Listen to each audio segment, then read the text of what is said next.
Order! Order! You are an incorrigible delinquent at times. Behave yourself, man!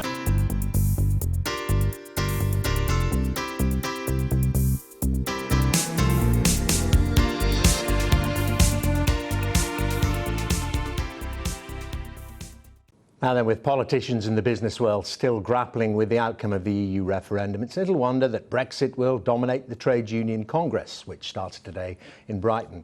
It comes as the Labour leadership candidate Owen Smith restated his wish for a second referendum and said he wanted Labour to take Britain back into the European Union. Well, he's not got the backing of many of the big trade unions for his campaign for the leadership, but he does have support from the GMBs, Tim Roach, and he joins me now from Brighton. And a very good morning to you, Mr. Roach. And you seem to have switched sides, your union, when there were all those resignations in the summer for Jeremy Corbyn. You told everyone to get behind him. Why have you decided to support Owen Smith? Well, first of all, we told people to get behind Jeremy Corbyn because that was the right thing to do. This is a leadership contest that we didn't want, that nobody wanted at all. I think it was the wrong move that the Parliamentary Labour Party did. But the fact of the matter is, Dermot, that we are now in a leadership competition. And once we're in that situation, the GMB and our members have to be nimble enough to be able to react to that. So what we did, being a democratic member-led organisation, we asked our members who they felt was the right person, not only to unite the Labour Party, but also to win power in 10 Downing Street. And of those who responded, 60% of them felt that that was Owen Smith, and I support that. What's your personal view, though? As you say, you've been led by the membership here. Do you still think it's Mr. Corbyn? No, I think it's Owen Smith. I think that's absolutely clear. I'm the democratically elected leader of a trade union and I take my mandate from my members, but I personally believe that as well. Owen Smith is a fine man with some very good credentials. He's talking about £200 billion investment for British workers. He's talking about ending the pay freeze in the public sector that's so desperately wanted.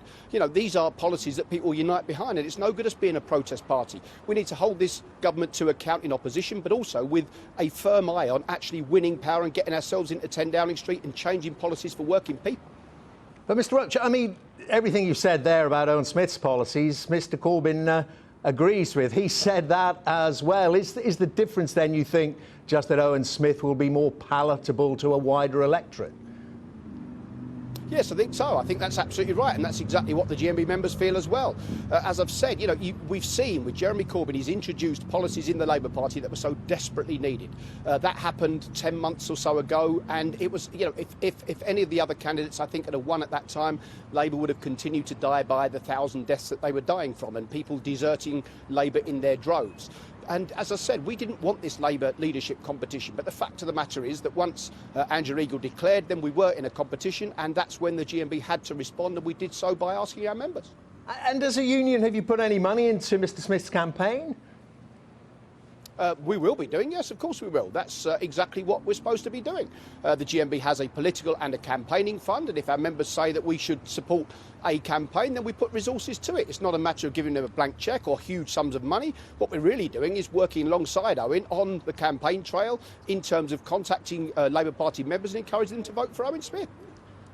Now, let me talk to you about Brexit and all those discussions going to be going on there, already going on in Brighton, of course. And this idea, and it's perhaps highlighted by the Foreign Secretary now getting involved in a so-called hard Brexit campaign, that one way for the UK to go is to become a really totally free trading nation, bring all the barriers down, and other countries will reciprocate, and that way prosperity lies. Doesn't that mean that a lot of industries that your members work for would be vulnerable?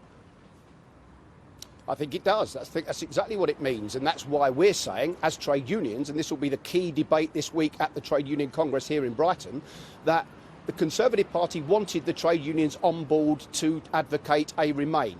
So we were good enough to be on the platform then, so we need to be on the platform now. On the platform now, defending workers' rights. Because what Brexit can't mean is that it's workers, most of them low paid, who pay the price for Brexit. Europe provided bare minimum basic terms and conditions for workers, things like a guaranteed 20 days holiday, things like parental leave, things like health and safety. They should not and will not be on the bargaining or negotiating agenda for employers who want to make a fast buck on the back of abusing workers. We will be defending our workers' rights in every way, shape and form. This cannot be a race to the bottom, Dermot. But of course, a lot of your members will have voted for Brexit, I expect. Do you think there are grounds, again, back to Mr. Smith, there are grounds for a second referendum on this issue? Frankly, no, I don't. I agree with everything that Owen Smith stands for, apart from that. I think that boat has sailed. I think democracy has determined that we are coming out of Europe. I think the terms and the way and the timing of how we come out of Europe is crucial. And that's why, as I've said, the TUC and trade unions like my own, the GMB, should have a seat around that table because we understand the threats and challenges that face 8.2 million people. But in terms of a second referendum, no, I don't support that, Dermot, to be honest. What happens if that vote says to remain? Do we have another one and say it's best of 3 or another couple at best of 5? I mean, that just doesn't fit with me. And I've had that discussion with Owen, of course. But the things I do support Owen on, as I've said, are the end to the public sector pay freeze, investment in people's jobs, investment in industry and in the health service that is so desperately creaking. 80% of health service trusts are in deficit at the moment. Where's this 350 million a week that was promised by Boris Johnson, who's now sitting in the Tory cabinet? Let's get that delivered then. And just lastly, what about, I know there will be discussions down there about this idea, this thinking that there are different paths to power or perhaps complementary paths back to power for Labour. Of course, the parliamentary route, but extra parliamentary action has a role to play as well. What do you mean, Dermot? I don't know where you're coming from. Well, let's talk about strikes, demonstrations, putting pressure on the government that way. Well, the pressure we need to put on the government is to get some decent legislation for working people.